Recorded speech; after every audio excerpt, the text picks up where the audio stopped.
Hosted by you/Top Travel 7135. When I was 17, my mother was diagnosed with breast cancer. 2 years later, she passed away. During those 2 years, my dad wasn't around much. He was always working and going on business trips. My aunt and grandma took care of my mom. About 5 months after my mother's passing, my dad introduced me to his new girlfriend. I was furious. I yelled at him for how quickly he had moved on from my mom, only for them to tell me that they had been in a relationship for 3 years. My dad had been cheating on my mom while she was dying. His so-called business trips were to meet his affair partner. I was so angry that I packed my stuff and left his house.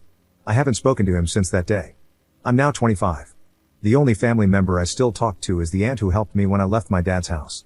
A few days ago, my aunt called to check in on me and then asked if I had heard from my dad. I told her, why would I want to hear from him again? My aunt said that my dad was getting married to his affair partner and that attending the wedding might help mend our relationship. I asked her why I would even consider doing that and told her that he was dead to me. There was silence on the phone for a moment before my dad's voice came on the line, asking if that's really how I felt about him.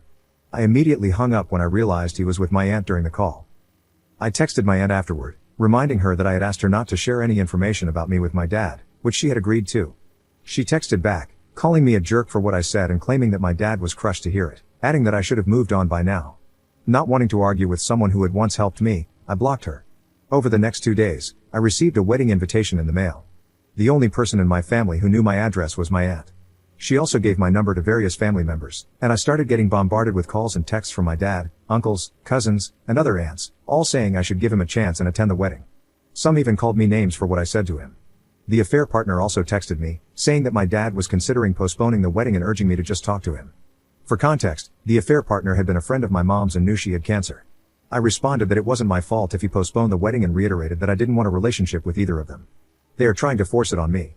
Things have gone quiet since, but being told by so many people on my dad's side that I'm the jerk has left me feeling conflicted. Still, I'm sticking to my decision. So, am I the jerk here? Commenter. It feels like there is a catch for them to be reaching out now and not years ago. Ops response.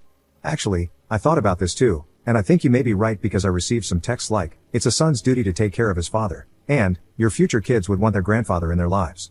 So, I sent a text to all 39 numbers that called or texted me, detailing what dad did, and then I blocked all of them. I don't care about their responses. Update 1 month later. First, I want to thank everyone who commented on the first post and those who messaged me. It really helped me stick with my decision not to attend the wedding. I wanted to update earlier, but it's been pretty hectic with work. After receiving many texts and calls from multiple family members, I sent a text to all of them detailing what my dad did and why I chose to go no contact with him. I then blocked all the numbers. I've since changed my number but kept the old one on a separate phone to collect evidence in case they start harassing me from random numbers. Luckily, nothing happened, and I thought that was the end of it. A week or so after that, my aunt's fiancé came to my apartment. He knows what time I get off work and was waiting for me in the parking lot. I was apprehensive, but he assured me he only wanted to talk. According to him, the text I sent caused a major upheaval in the family.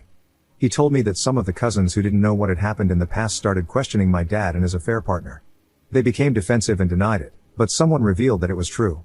This sparked a massive argument within the family, with some cousins pulling out of the wedding. My dad wanted to postpone the wedding to talk to me, but the affair partner threatened to leave him if he did. News of what my dad and the affair partner did also reached some of their friends, who had at one point been friends with my mom as well. Some of them also pulled out of the wedding, which caused the affair partner to have a breakdown.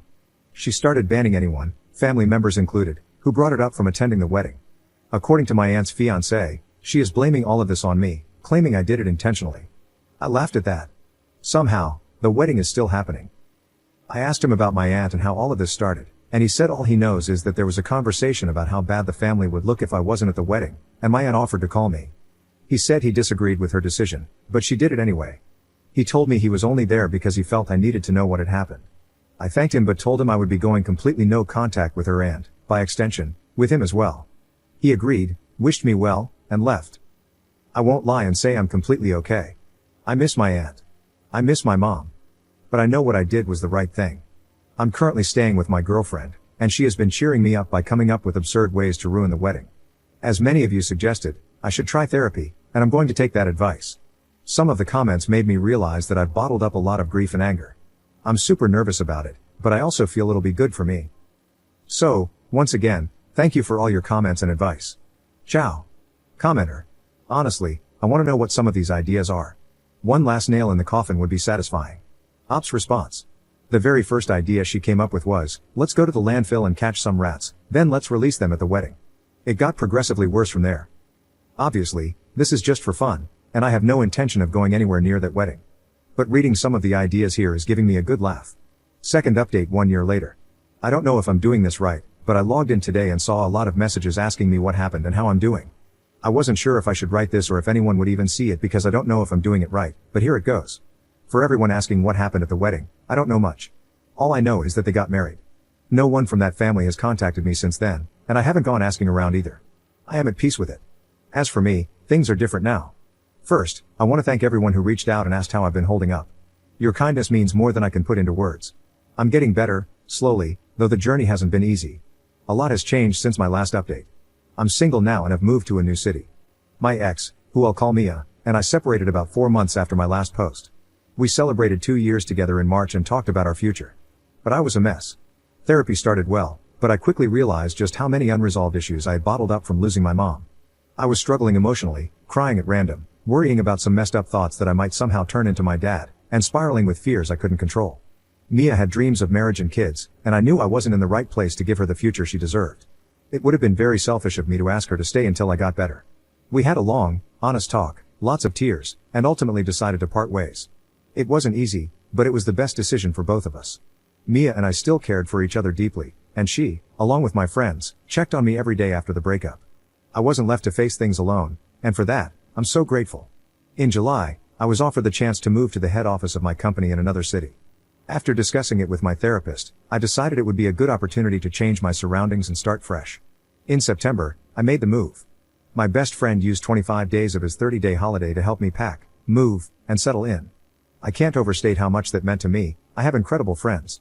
Since then, I've been taking things one day at a time. The new office has been amazing.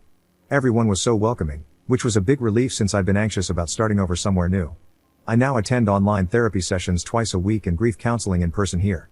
It's been helping a lot. I'm in a much better headspace than I was before, though I still don't feel ready to date again. For now, I'm focusing on my career and on continuing to heal. Once again, thank you to everyone who has supported me, whether through messages or just by caring enough to check in. It means the world. Ciao.